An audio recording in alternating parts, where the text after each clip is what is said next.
नमस्कार दोस्तों। ओलंपिक में 7 अगस्त को कुछ ऐसा हुआ जिसने हर हिंदुस्तानियों को बेचैन कर दिया। इस घटना ने कई हिंदुस्तानियों को रुला दिया। जो लोग कुश्ती, रेसलिंग जैसे खेल बारीकियों को भी नहीं जानते होंगे, वो भी आज इसलिए सदमे में होंगे क्योंकि 7 तारीख को ओलंपिक से जो खबर आई वो हम सभी के लिए बहुत शॉकिंग था। क्योंकि 6 तारीख को हम सभी लोग जश्न मना रहे थे। विनेश फोगाट जिस हिसाब से खेल रही थी उस हिसाब से मेडल तो पक्का था और गोल्ड नहीं तो सिल्वर आने की पूरी उम्मीद थी। तभी अचानक 7 तारीख की सुबह को एक ऐसी खबर आई जिसने 140 करोड़ हिंदुस्तानियों का दिल तोड़ दिया। एक बड़ी खबर आपको बता देते हैं, ओलंपिक में विनेश फोगाट अयोग्य घोषित कर दी गई है। ओलंपिक से भारत के लिए एक बहुत बुरी खबर, बहुत झटके वाली खबर सामने आ रही है। वो भारत, वो पूरा देश जो आज खुश हो रहा था कि कम से कम एक बड़ा मेडल यानी कि गोल्ड या फिर सिल्वर हिंदुस्तान की झोली में आने वाला है। विनेश फोगाट ये मेडल जीत कर लाने वाली हैं। उन सबको बहुत बड़ा झटका लगा है।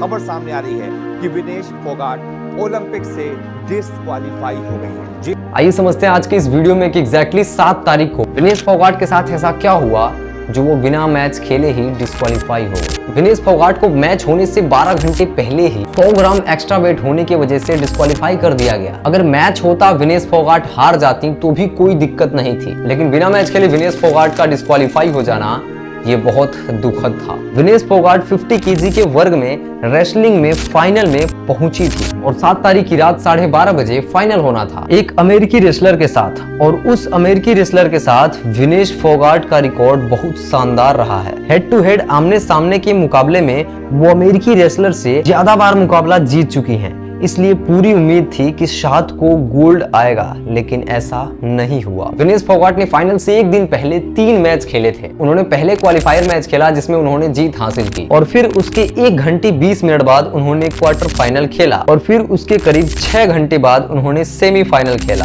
फोगाट ने एक दिन में 7 घंटे के अंदर 3 मैच खेले और ये कुश्ती है, कोई शूटिंग और बाकी चीज नहीं। 3 फाइट 7 घंटे में खेलना ये बहुत बड़ी मेहनत का काम है और उसके 24 घंटे बाद इनको फाइनल भी खेलना था। अब बात सारे लोगों के दिमाग में ये आएगी कि ऐसी क्या जल्दी थी जब 26 जुलाई से 11 अगस्त तक ओलंपिक हो रहा है, तो एक ही दिन में 3 मुकाबले खेलना, क्वालिफायर, क्वार्टर, सेमीफाइनल और फाइनल खेलने हैं, तो ये सारे मैचेस आराम से थोड़े दिन के गैप पे भी तो हो सकते हैं। और ओलंपिक का रूल ही कुछ ऐसा है कि जब भी किसी वेट कैटेगरी में मुकाबला होता है तो उसे लंबा नहीं लिया जाता है, उसको 2 दिन में ही निपटा दिया जाता है। फोगाट ने क्वालिफायर राउंड में जापान की यूएस पहलवान को हराया। इसने 83 मुकाबले खेले थे और अभी तक उसे कोई हरा नहीं पाया था। क्वार्टर फाइनल में उनका सामना यूक्रेन की उस पहलवान से हुआ जो एक पूर्व गोल्ड चैंपियन थी। उसने उसे भी हराया और फिर सेमीफाइनल में क्यूबा के बेहतरीन पहलवान को हराकर वो फाइनल में पहुंच चुकी थी। फाइनल में गोल्ड हासिल करने के लिए उनका मुकाबला अमेरिका के एक ऐसे पहलवान से होने वाला था जिसको पहले भी वो हरा चुकी थी। इंडिया और पेरिस के टाइम में 3.5 घंटे का फर्क है। हम 3.5 घंटे आगे हैं और पेरिस 3.5 घंटे पीछे है। अब आखिर वहाँ पे मुकाबला 10:25 पे होता है। उसके बाद एक ऐसी रात थी जिसकी अगली सुबह फोगाट का वेट चेक होना था और रात में फिर फाइनल होना था। अब रेसलिंग में एक नियम है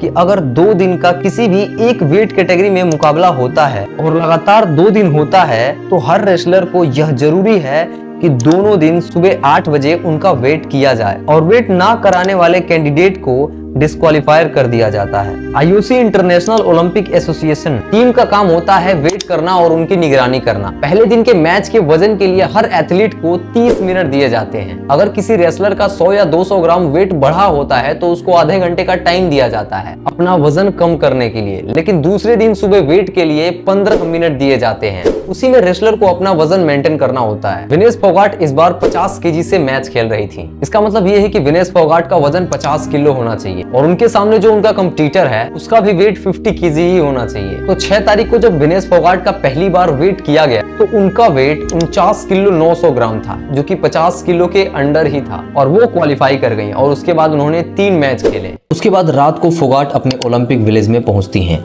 सुबह में उनका वजन वैसे ही 50 केजी से कम था, लेकिन लिए उसके बाद उन्होंने कुछ खाया पिया। लेकिन यहाँ एक बात ध्यान देने वाली है कि कंपटीशन तक एथलीट जो भी खाते पीते हैं उस पर पूरी टीम के कोच और इंडिया ओलंपिक के नुमाइंदे हर एक की नजर होती है कि एथलीट की क्या डाइट है, उसको खाने को क्या देना है, कितना खाने को देना है और उसको हर वक्त अलग से भी वेट किया जाता है। अब रात को खाने के बाद पता चलता है कि विनेश फोगाट का वेट 2 किलो बढ़ चुका है अगले दिन 50 केजी के कैटेगरी में विनेश फोगाट हिस्सा लेने वाली होती हैं और रात को उनका वजन 52 केजी हो जाता है, जिसके बाद विनेश फोगाट और उनके कोच सभी पैनिक में आ जाते हैं। 2 किलो 24 घंटे में कम किया जा सकता है, लेकिन यहाँ तो 24 घंटे से भी कम वक्त था। सुबह 8 बजे ही वेट होना था। सुनील कुमार ने एक बार कहा था कि पहलवान के लिए यह समझिए कि आपको अपनी हड्डियां तक गलाना पड़ता है और उसके लिए पता नहीं क्या क्या करना पड़ता है।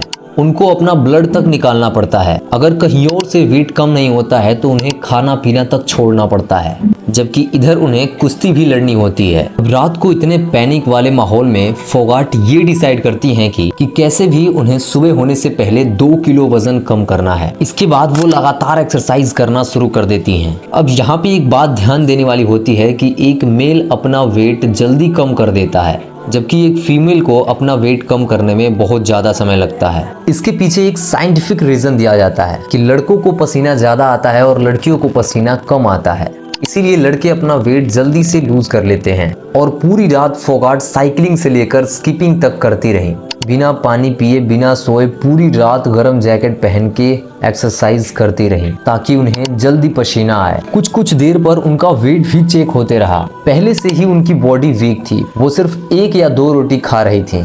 यहाँ तक कि पानी भी उनको नाप तक के पीना होता था। कुछ पहलवान तो ताकत के लिए रोटी की जगह घी खा लेते हैं ताकि उनका वेट ना बढ़े लेकिन ताकत आ जाए। अब कंटिन्यू एक्सरसाइज करने के बाद उनका वजन कम होकर के 2 किलो से 1.25 किलो हो जाता है। 1.5 होता है, 1.25 होता है, 1 हो जाता है, लेकिन अभी भी 50 केजी वजन मेंटेन नहीं हो पाता है, जबकि घड़ी उधर तेजी से भाग रही थी। यहाँ पल पल कीमती था और फोगाट पूरी रात मेहनत करती रही। आप जरा सोचिए उस विनेश फोगाट के बारे में, उसकी हिम्मत और हौसले के बारे में कि पूरे दिन में वो 3 फाइट लड़ती है। कुश्ती लड़ना आसान काम नहीं होता है और उसके बाद वो पूरी रात जगती है 2 किलो कम करने के लिए। सोना छोड़कर सारे एक्सरसाइज कर रही है। आधी रात होने तक उन्हें चक्कर भी आने लगे थे और बहुत कमजोर भी होने लगी थी, लेकिन वैसे में उन्हें कुछ वैसी चीज भी नहीं दे सकते कि उनका फिर से वेट बढ़ जाए। इतना सब करने के बाद भी वो हिम्मत नहीं हारी। वो कई बार बेहोश हुई लेकिन फिर उठी। लास्ट में हुआ कि बात ग्राम तक आ गई। अब कुछ ही ग्राम वेट कम करना बाकी था। कुछ रिपोर्ट्स बताते हैं कि उन्होंने खून तक निकलवाया था, लेकिन ज्यादा खून निकलवाने पे फिर वो मैच खेलने के लायक नहीं रहती। कोच और बाकी लोगों ने बाल छोटे करने को बोला जिससे वजन थोड़ा कम होता, इसीलिए फिर बाल छोटे किए गए, सारे नाखून काटे गए। वो पूरी रात जगकर मेहनत करती रही। विनेश फोगाट के लिए ये उनके करियर फिर मुश्किल भरी रात गुजरी। सुबह हुई और 8 बज गए। 8 बजे जब विनेश फोगाट का वेट किया गया तो उनका वजन 50 किलो से 100 ग्राम ऊपर आया। उसके बाद फिर 15 मिनट तमाम कोशिश की गई कि 100 ग्राम वजन कम हो, लेकिन इतना सब करने के बाद भी उनको नसीब का साथ नहीं मिला और वजन कम नहीं हो पाया और उनको डिस्क्वालीफाई कर दिया गया। विनेश फोगाट कोने में जाकर बैठ गई और वहां पर फिर बेहोश हो गई, क्योंकि मेडल के इतने करीब आकर 100 ग्राम ने उनको मेडल से बहुत दूर कर दिया। बेहोश होने के बाद उनको अस्पताल ले जाया गया। काफी देर तक वो वहां पर बेहोश रही। फिर बाकी लोग भी वहां पर पहुंचे और अब वो ठीक हैं। विनेश फोगाट ने अब तक अपने करियर में जितनी भी कुश्ती लड़ी थी वो 53 केजी के वर्ग में लड़ी थी। वो 53 किलो वाली पहलवान थी और नॉर्मल उनका वेट पूरे करियर में 53 से 55 किलो के बीच में ही रहता था। लेकिन वो जब 53 किलो के वेट में लड़ा करती थी तो हमेशा मैच से 1-2 दिन पहले वो 50 तक आ जाती थी और उसके बाद फाइट करती थी। लेकिन पहली बार ऐसा हुआ कि वो 53 छोड़कर 50 केजी में फाइट कर रही थी। इस बार उनको 3 किलो कम करके लड़ना था और 3 किलो कम करने के बाद 50 किलो के अंदर रहना था। डिस्क्वालीफाई होने के बाद विनेश फोगाट पर क्या बीती होगी आप अंदाजा लगा सकते हैं। डिस्क्वालीफाई होने का मतलब ये हुआ कि अब उन्हें सिल्वर भी नहीं मिल पाएगा और दूसरा अब कि वो पूरे 50 केजी कैटेगरी में जितने भी पहलवानों ने हिस्सा लिया उसमें उनका नाम बॉटम पर होगा। विनेश फोगाट के लिए अफसोस इस बात का है कि कुछ महीने पहले किसी ने सोचा भी नहीं होगा कि विनेश फोगाट यहां तक पहुंचेंगी, लेकिन अब लोग जंतर मंतर के उस तस्वीर के साथ उनके परफॉर्मेंस को जोड़कर दिखा रहे हैं। उस वक्त के इंडिया रेसलिंग फेडरेशन के प्रेसिडेंट MP बृजभूषण शरण सिंह के ऊपर यौन शोषण का इल्जाम लगा था और उसके बाद तमाम पहलवान जंतर मंतर पे थे और वहीं पे विनेश फोगाट भी थी। वहां जिस तरीके से दिल्ली पुलिस ने उनके साथ बर्ताव किया था, जिस तरीके से उनको को सड़क पे घसीटा, वो रो रही थी। वो तस्वीर आज हर जगह अखबारों में, सोशल मीडिया पे है। और ये वही विनेश फोगाट हैं जिन्होंने इतना अपमान सहने के बावजूद भी सिर्फ अपने देश के लिए लड़ी और आज इस मुकाम तक पहुंची। वो सारे धरना प्रदर्शन आंदोलन के बीच में भी अपनी के लिए रोल मॉडल बन के रहेंगी, क्योंकि उन्होंने जो हिम्मत दिखाई है उसे हम सबको चुनौतियों का सामना करने का सीख मिलता है। क्योंकि आप हम सब में से कितने लोग हैं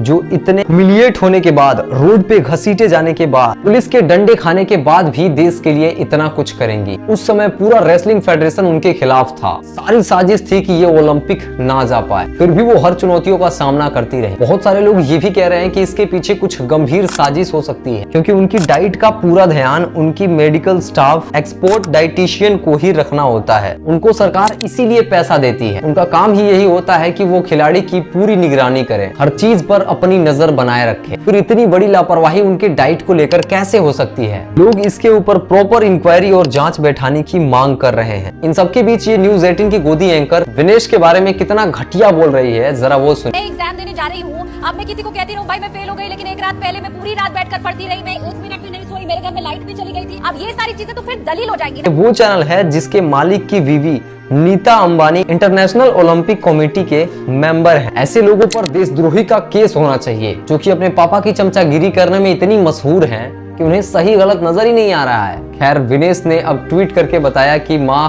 अब मुझ में हिम्मत नहीं बची है और वो रेसलिंग से संन्यास ले रही हैं। अभी विनेश ने court of arbitration for sport का दरवाजा खटखटाया है और कोर्ट ने उनकी अपील मंजूर कर ली है। विनेश ने अपने अपील में संयुक्त रूप से सिल्वर मेडल से सम्मानित करने का अनुरोध किया है। अब इसे विनेश की सिल्वर मेडल पाने की थोड़ी उम्मीद बढ़ गई है और हम सब यही दुआ करते हैं कि विनेश फोगाट सिल्वर मेडल के साथ ही अपने घर वापस लौटें और सारे देशभक्त हिंदुस्तानियों के चेहरे पे फिर से एक बार मुस्कुराहट वापस आ जाए।